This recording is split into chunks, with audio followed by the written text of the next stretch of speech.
So it's October. It's October. Spooky season. Spooky cozy season. I love October. It's the most autumn out of all of the months. My sister said to me the other day that autumn belongs to winter, and I kind of agree with that. So November to me feels a little bit more wintry. But October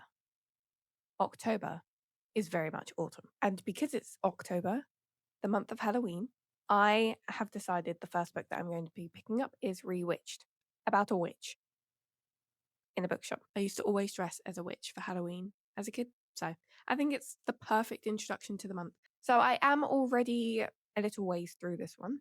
I'm on page 192, and apparently I didn't bother to stop at a chapter, which is very unlike me. I'm just randomly in the middle of a paragraph. What was going on there? Was I okay? So I am enjoying this one so far. It's given me everything that I wanted it to give me picking it up. It's given me cozy. It's given me, it's not spooky, but it's warming. You know, it's a warming read. The main character is a tiny, like this much, a tiny little bit insufferable. And by that I mean I don't understand the big conflict. She works at this bookshop and she loves this bookshop. It's like her life. It's like her love. It's her pride and joy. And she has been offered to take on this bookshop as an owner because the previous owner wants to retire. But she won't accept it because she's scared, she's anxious of all of the things that could potentially go wrong. Now, I understand that.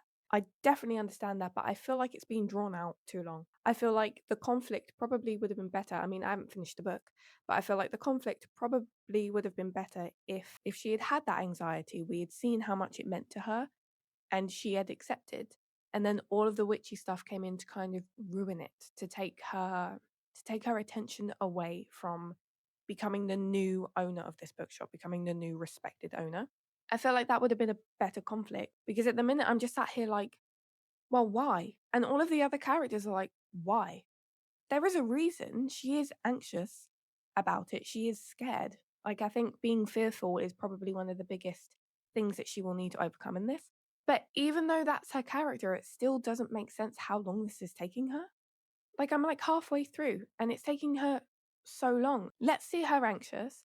Let's see her slightly overcome that fear, accept the offer, still be fearful, still feel like she's not good enough, even though she now is the new owner, and then have all of the witchy stuff come in to completely derail her progress and all of the things she wants to do as new owner.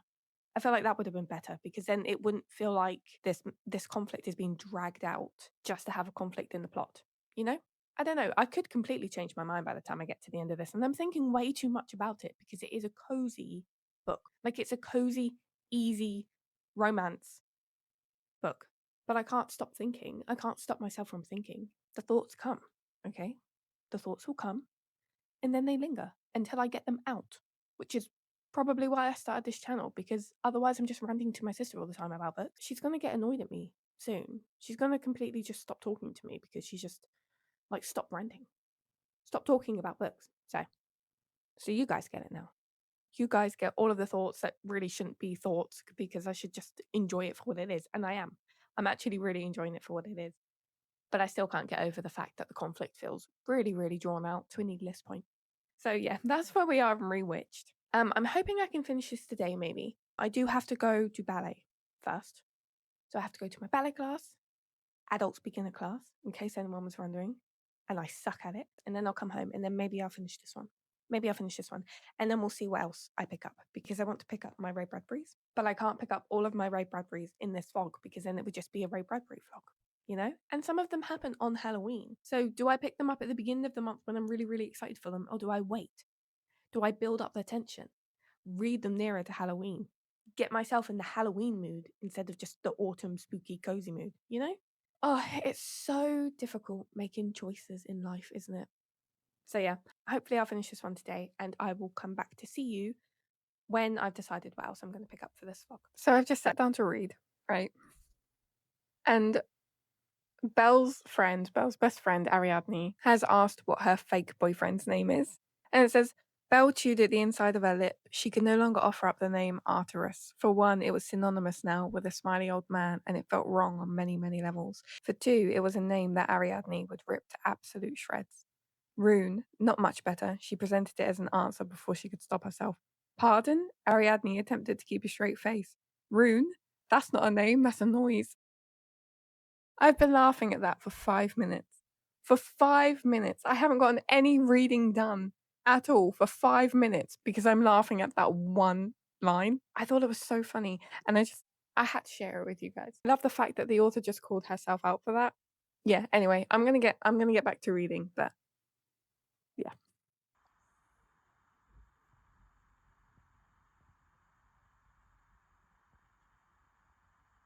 So I'm back with a reading update. If you're wondering what this is, why I'm holding an egg, it's a hot water bottle. It is my hot water bottle. It is, in fact, an egg, and it's cold outside, so I need it. Where am I with my reading? Well, I have finished Rewitched. So I finished this yesterday, but I was a bit too lazy to come on and let you all know. I really, really enjoyed this one. It was everything I wanted from it. It's such a good time. It's cozy. It's cute. It's just comforting, I think. It's kind of like a hot cup of tea when it's raining. So I really, really enjoyed this. Rating wise, I'm not sure. 3.5 to 4, I think. Because I've given other books 4 stars that I've liked slightly more than this. But 3.5 feels really, really harsh. So I think we might just go with 4.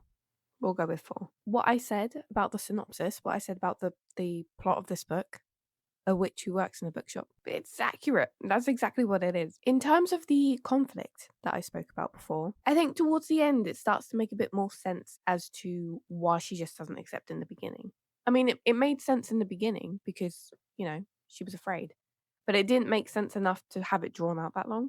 In the end, it started to make a little bit more sense as to why that was such a big thing that was drawn out until like the very end. But I still think it probably would have read better if the conflict had been slightly different in a way. Or if we started off the book with her not desperate to own the bookshop and afraid of it, but just I don't know. It worked for the book. It worked, but I am apparently very, very nitpicky. I just like to nitpick, apparently. But my nitpicks don't take away from my enjoyment, so take that as you will. Some of the scenes in here did feel a little bit kind of shoehorned in, specifically relating to the romance. So the I don't want to spoil anything, but the potion that her and Rune consume, that scene feels like it was just put in there for the sake of adding in more romance elements. Nowhere in the narrative does it make sense to have that scene. And after that scene, nothing like it happens again. So I feel like she just put that scene in there just to make a point about the romance. I mean, I did like the scene because I like the romance, because I like the couple, because I think they're cute. But that scene, I feel like it either should have come later with a bit more build up to it, or it should have happened and there should have been more after it, a bit more yearning after it. I really enjoyed like the big kind of, I don't know, fight, I suppose. What's the word for that? There is a word I'm thinking of, specifically relating to books. What is the word? Anyway, the big fight, the big kind of climax at the end, that's the word. That is the word. Climax. That's the one. The big climax at the end, I really did enjoy. I think again, the big kind of key factor of that climax, the elemental magic that she had to achieve. That again, feel like there wasn't enough. I feel like there wasn't enough emphasis put on that during the climax and before. So it was just kind of like, oh yeah, you mentioned that once before, and she's doing it for like half a page. Oh yeah, that's nice. But it's cozy, so I'm not expecting like a massive fight scene. Like it's not Game of Thrones, is it? It's Rewitched, a good book in its own right. Oh, and I did see the plot twists coming. I did, but again, it's a cozy book, so it's not trying to completely catch you out all the way, is it? No. But this book gave me everything that I wanted from it. It was exactly what I needed at that moment, I think. And it's definitely one that I'm going to come back to if I ever feel like reading another cozy, witchy book, because it was perfect for it. If you're ever in the mood for a cozy, witchy book, it's the perfect one to pick up. I don't think there's anything else I've read for that specific mood, because I do get in specific moods sometimes when you want to read one thing and one thing only, and anything that's not exactly that is really bad to you in that moment. So if I'm ever in that, this is the perfect book to read, specifically in a cozy, bookish, witchy, Halloweeny, autumnal mood. My favourite quote from it actually is the first line, strangely. So it's a witch will always sense that she is in the presence of another born of magical persuasion. Just the introduction to this book was my favourite part in terms of kind of prose. And a couple of the openings, I feel like this author writes the openings to chapters really, really well. I feel like she does because every time, like most of the time when a new chapter came up, those were some of my favourite lines in the whole book. Apart from that one that I laughed at because that was just so funny. I don't know if you would have to read it and come to it to find it funny or if it was funny in its own right, taken out of context. But I thought it was so funny because there does come times when I'm reading like a fantasy book or a book in general and the name is just so far out there. You can kind of see the author's method of concocting it. You can see how they've taken different letters or inspiration from different names and blended them. So I really appreciated that. So that was Rewitched. I know that my kind of review, I don't really count these as reviews, but I know that my thoughts on it probably aren't the most in depth. But what is there to say about it? It's a cozy book. It's a cozy book. If you like cozy books, if you want to read a cozy book, if you want to feel cozy, grab yourself a hot drink, grab yourself a blanket, put on a warm light, maybe some rain sounds, sit down, open this book up, and read it. And you'll have a wonderful, magical time with it, I think. So now, after Rewitched, I did pick up Something Wicked This Way Comes. I am only currently 80 pages in, so chapter 20. I haven't read this book for a couple of years. And I didn't forget how much I loved this book, but I forgot the reasons why I loved this book. And I love this book. Do you know what I said about the picture of Dorian Gray when I was reading it and I was smiling the entire time? This is another one of those books for me. I just love books in general, okay? I just love books. But I love this book. Anything relating to a circus or a carnival calls to me. So this is one of my favorite books. A Night Circus is one of my favorite books. One of my favorite films when I was a kid was The Thief Lord. Oh, I love that film. Oh, I'm going to have to rewatch that film. I love that film. And if you've seen it, you know, especially the merry-go-round, you know, I'm going to have to watch that film now. Something Wicked This Way Comes. I love it. I love it. So Ray Bradbury's writing style in this is slightly different, I think, I feel, to how it is in kind of like The Illustrated Man, which is something I've read about 8, 9 times. It's a lot more whimsical. I know I use that word a lot, but it's true. And one of the things that made me smile, one of the reasons why I couldn't stop grinning, is because it reflects the carnival in a way. So the way that he writes in this is almost maze-like. Like it feels like you're in the middle of a labyrinth. So his metaphors, his similes, the way he personifies things, they're not your average metaphors. They're not what you would expect something to be compared to. They're unique. And in that way, it is kind of like going through a maze. It's going through a labyrinth. The labyrinth in this book. That's what it feels like. It feels like the actual prose is me walking through this labyrinth or the House of Mirrors. It's reflective of the actual premise of the book.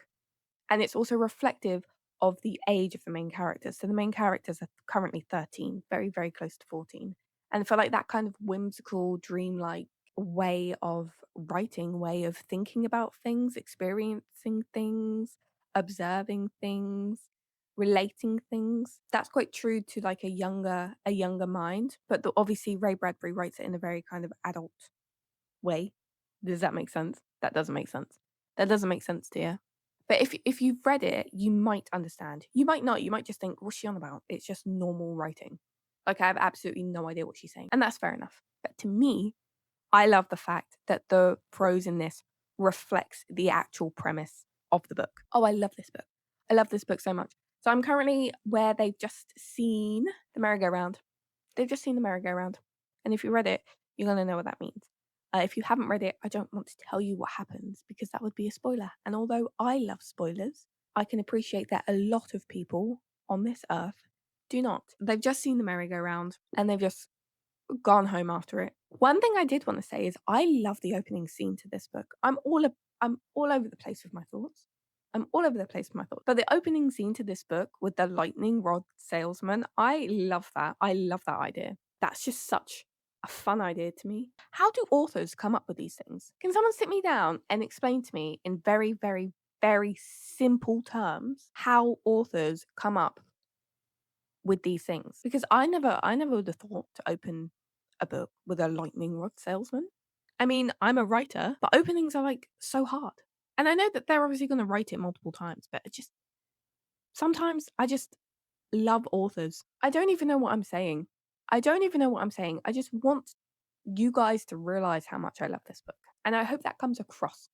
Just forget about the words. Just listen to my tone. Listen to my tone. Don't listen to my words because they don't make sense. And just realize how much I love this book so much. I'm so excited to finish it. I'm 80 pages into it and I already want to go back to the beginning and start rereading it all over again. I should reread my favorites more often, I think, because they just make me so happy. So I plan on finishing this one. I don't think I'm going to get it finished today because it's already like 2 p.m. and I'm going outside and I can't listen to audiobooks. I would love to be able to. I would love to be able to listen to audiobooks. I could do so much around the house. I could play my Switch. I could do so much if I could listen to audiobooks, but I can't follow them. My brain will just veer off in a completely different direction. And before I know it, I'm an hour into the audiobook and I have absolutely no idea what's happened because I can't pay attention to them. I only physical read. So I wish I could listen to audiobooks because then I could get further on in this, but I can't. So I shan't. So I don't think I'm going to get this finished today. I might try and finish it tomorrow after work. If not, then the next day, and if not, then the next day, and then you know how it goes. And then we'll see what I pick up after. For some reason, I'm kind of updating you as I'm midway through books at the minute. So I'll probably update you when I finish this and I'm midway through whatever else I pick up. So yes, currently in the middle of Something Wicked This Way Comes. Really enjoyed Rewitched. It was everything I wanted from it. And I will come back to you when I've made some more progress in reading.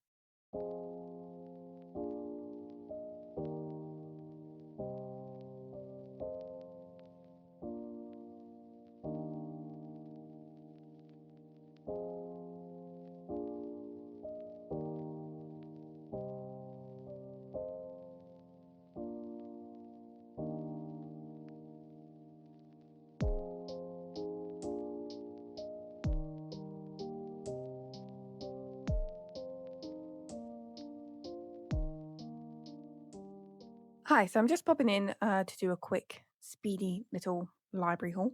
As you can see, I went to the library. Don't know why. There are so many books that I need to get to this month, and for some reason, I've just decided to just add more into it. So whether or not I actually read these, up for debate. So I did get American Psycho because I do really want to read this. This cover, I've never seen it before. It's the one that my library had. I'm not sure why the author is like this big.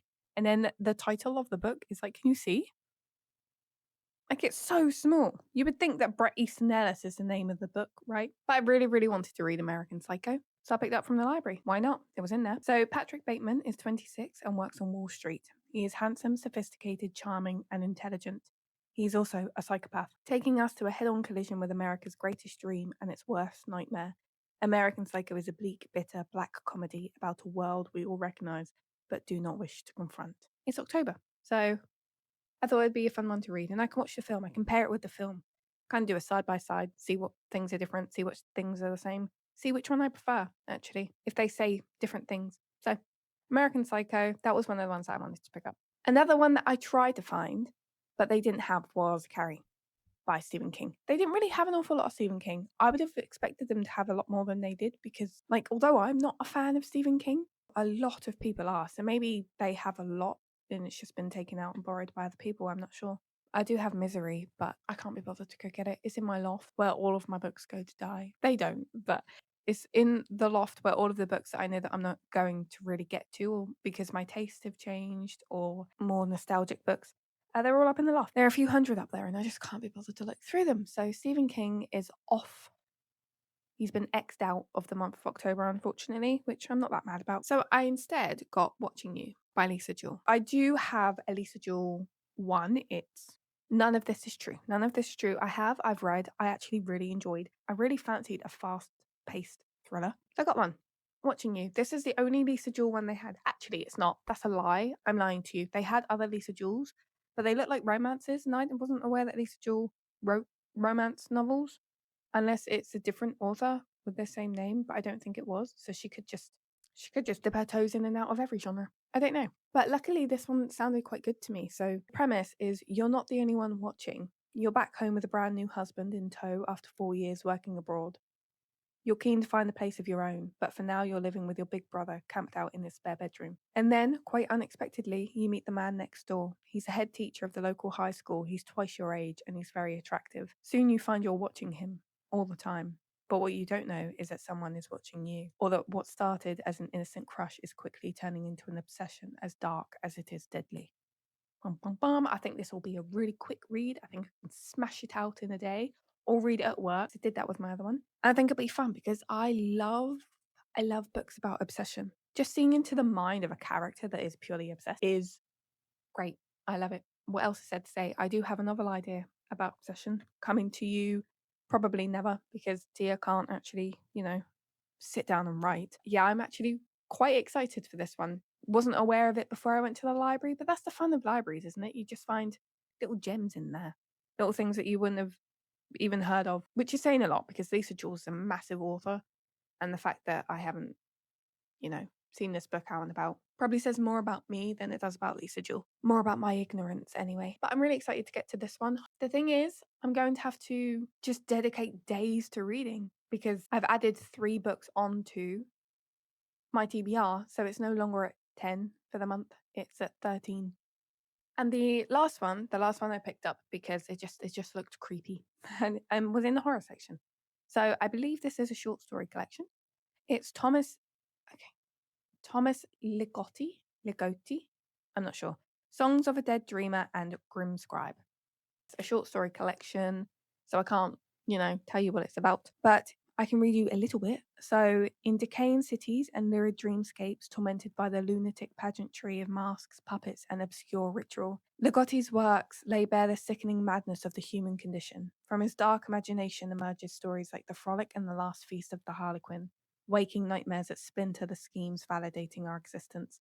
In these collections, Ligotti blends reality until it cracks, opening fissures through which he invites us to gaze on the unsettling darkness below. That sounds absolutely right up my alley, that does. Anything that touches on the human condition, I love. The things that I love in books are obsession, psychology, philosophy. I feel like this would be a really good one. And it's short story, so it shouldn't take me too long to get through. But it also is a Penguin classic, which means that it might be a slightly more difficult read. So I wasn't really looking out for myself when I picked this one up, was I? I'm not penalised anymore. The libraries don't penalise us for being late, but these are due back on the 4th of November. I'm going abroad on the 3rd of November. So if I don't read them within the next 2.5, 3 weeks, then I'm obviously not going to be reading them. So I didn't really think about it, did I? When do you have time to get to all of these books, Tia? When do you have time? I'll make time. If I don't sleep, I don't sleep. But I love sleep. But I love reading.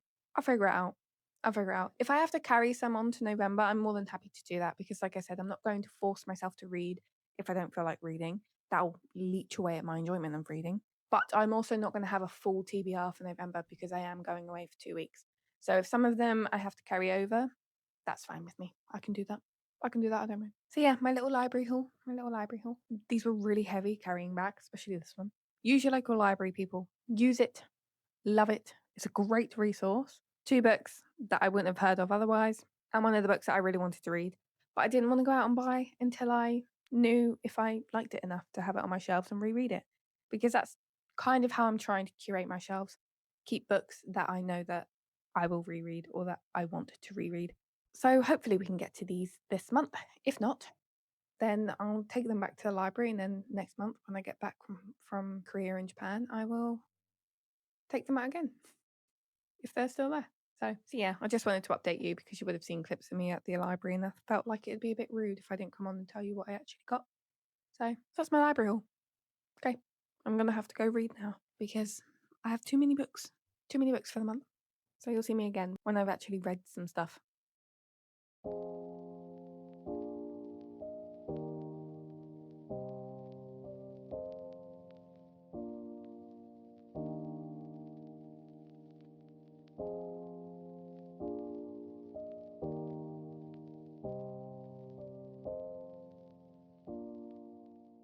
So I'm here to actually wrap up this reading vlog. I know it feels a bit rushed, doesn't it? I haven't really been updating you guys an awful lot. I should really get better at that. I will get better at that. starting tomorrow. So I have indeed finished Something Wicked This Becomes. I can't express how much I love this book, and I can't express how thankful I am. Thankful to myself, I guess. How thankful I am that I finally reread it. I finally took the time to reread it. I love this book. Like I said, it's October in a book. There's autumn within its pages. I love this book. I should really have picked it up a little bit later on in the month because it's currently, the sky's like completely blue. It's quite warm today, actually. It's not it's not a day that feels like autumn, but this is a book meant for autumn. So I should have picked it up later on in the month, but I don't mind. Maybe I can do that. Maybe I'll do that again. No, I can't. I have too many books on my TBR. I have too many books. But I just love this book. The relationship between the father and Will, the son, I love it. I love it so much. I love the fact that the father is the hero. I love the prose. I love the antagonists. I love the fact that the narrative hints towards like having a conversation between good versus evil, how to overcome evil, the simplicity in overcoming evil. I think it's just a smile. All you have to do is laugh. I just love this book. I love this book so much, and I love Ray Bradbury. I actually had a lecturer once tell me that my writing style reminds him of Ray Bradbury, that it's very Ray Bradbury esque. I think I agree with that. I think that might be actually a little bit insulting to Ray Bradbury. I could never reach that height, even on my tiptoes. Even on my tippy toes, I could never reach the heights of Ray Bradbury's writing. I just love him. The way that he weaves a story, the emotions in the story, the imagery is absolutely stunning. It's stunning.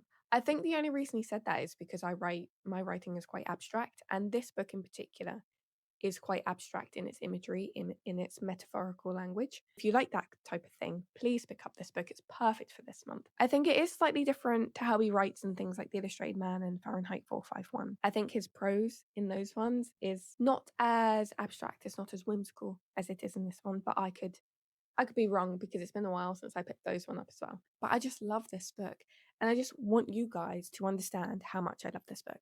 I think I said that before. I just need you guys to understand how happy this book makes me. And I want to promise you that if you pick it up, it will make you happy.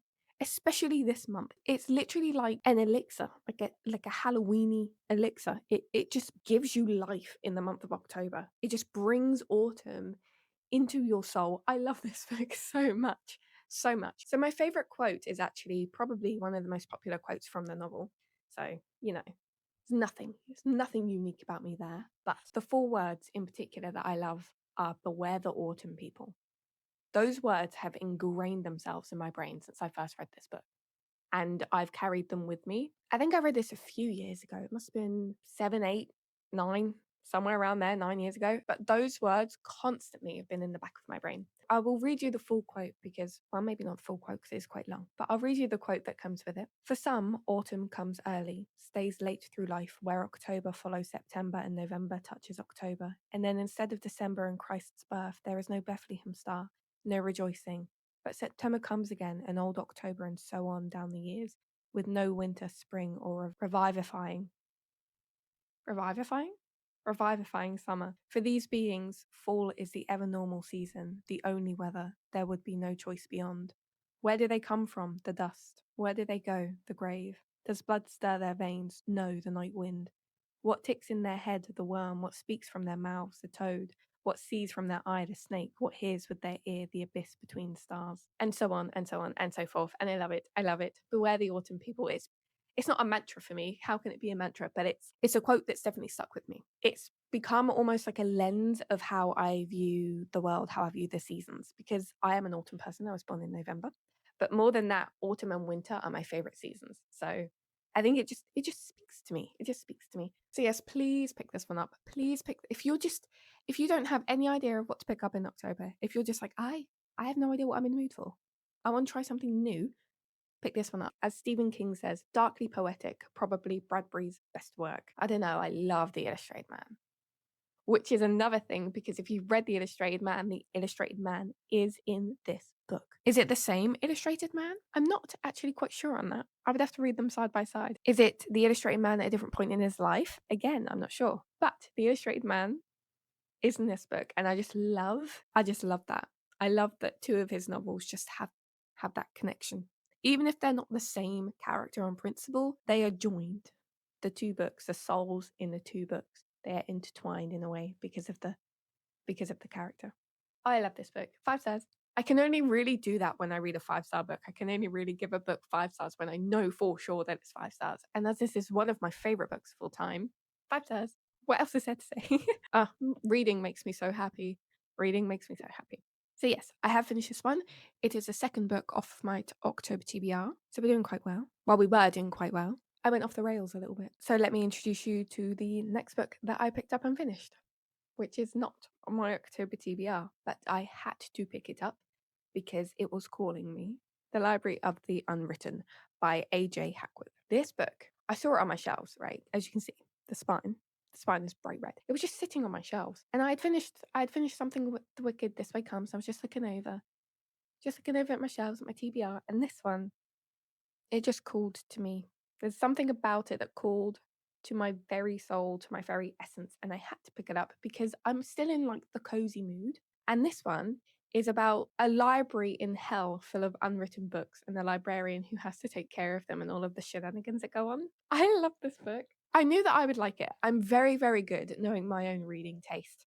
I'm across genres. So I knew that I would like this book, but I didn't realize how much I would love this book. So we follow Claire. Actually, it's multiple point of view, but we mainly follow Claire, who is the librarian of Hell's Unwritten Wing. And then some shenanigans ensue, and they have to come out of hell and search for like these lost pages of the Devil's Book, and they meet angels along the way, and there's like a muse, and characters come alive in this from the books, from the unwritten books, because some of them want to reach out to their authors, some of them are just like a little lost. I don't know, I just love this book. So yeah, and then this massive issue arises because of these lost pages of Hell's Book, of the book of the Devil's Book, and they have to kind of fix it and save the library. And there's a lot more to it than that, but I loved this book. It's everything. I feel like A.J. Hackworth wrote this book specifically for me. I feel like one night he just crept into my dreams, pulled on a thread, and was like, I know what book I'm going to write. And he just wrote this. He just wrote this specifically for me.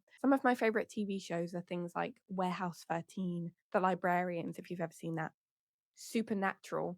This is all of them in one book, especially between like Heaven and Hell. That gives the supernatural vibes when that kind of arc, I'm talking in anime terms, when that kind of arc came into play in Supernatural vibes. I think it's the Arcanist, that wing full of like lost little, oh my god, what's the word called? The artifacts, full of artifacts and magical books and all of that. Just very, very Warehouse 13. And obviously the librarians, they're taking care of a magical library.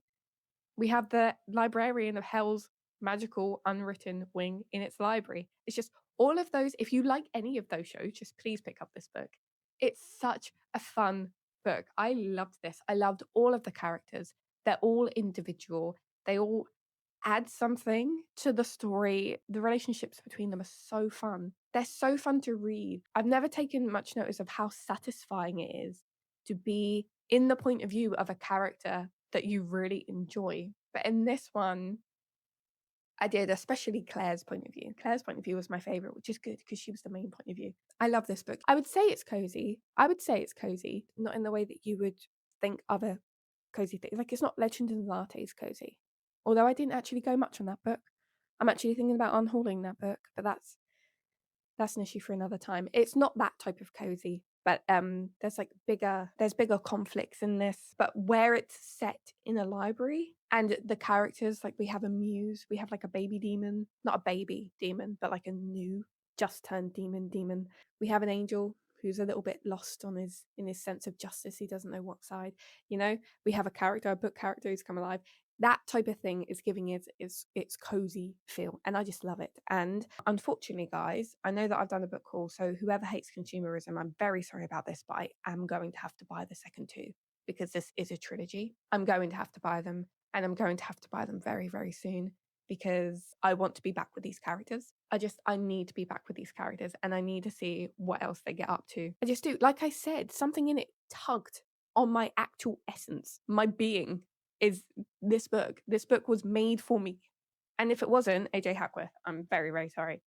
but I'm not really, because this book was made for me. This book was made for me, and that's why my sister said that I would love it, because it was also made for her. Yeah, and I think it was perfect to read as well, because it's October. It's about the library of hell, so it couldn't be more perfect. But I just love this book. This book, I devoured it. That's why I didn't come and talk to you all. I didn't update you, because I started this book and I was like, yeah, okay, this is what's happening now. Read it all. You're not getting anything else from me. I have to buy the second two. I have to read the second two. Luckily, I'm probably going to have to order them, because they're not actually in store in my local Waterstones, which is really the only local bookstore that I have. So I do have time to get to my other October TBR. But as soon as they come in, it's been so long since I've wanted to binge a series. This is probably becoming one of my new favorite series. I would have to read the other two to let you guys know for sure. But yeah, I love this book. I love this book. Please read this book. I know that I said that about Something Wicked This Becomes. I mean, it was true for that book, and it's definitely true for this book. You just need to read it. You just need to read it. If you're looking for a well-written, cozy adjacent, I suppose it's fantasy adventure novel, and you like things like Supernatural, Warehouse 13, The Librarians, if you like that type of story, this will be, I can promise, I pinky promise, this will be the perfect book for you. I love this book. Okay, so favorite quote time. So before each chapter, we have kind of a little aside written by a previous librarian of the library. So one of my favorite quotes is within one of those. When you consider all the realms of the afterlife, there are aberrations. To a librarian, heaven is a large aberration. It seems curious that one of the grandest, most belief-fueled realms of paradise does not possess a library of its own. In the minds of its believers, heaven must be perfect, absent nothing, regretting nothing, wanting nothing. It makes sense then that heaven has no wing of our library. What is a story without want, without desire, without need? Just read this book. So, to wrap up this reading vlog, I managed to finish Rewitched, Something Wicked. Why am I holding it like this? I managed to finish Rewitched, Something Wicked This Way Comes, and The Library of the Unwritten. So that's 4 stars, 5 stars, 5 stars, and potentially a new favorite series. These were the perfect books for me, I think, right now. I'm just so happy I read them. Do you know when you read a book that you love and then it just makes you more excited to read more? That's how I'm feeling right now. I'm feeling inspired to just consume all of the books I have unread on my shelves. I just want stories. I want stories. I want good stories. I want beautiful prose.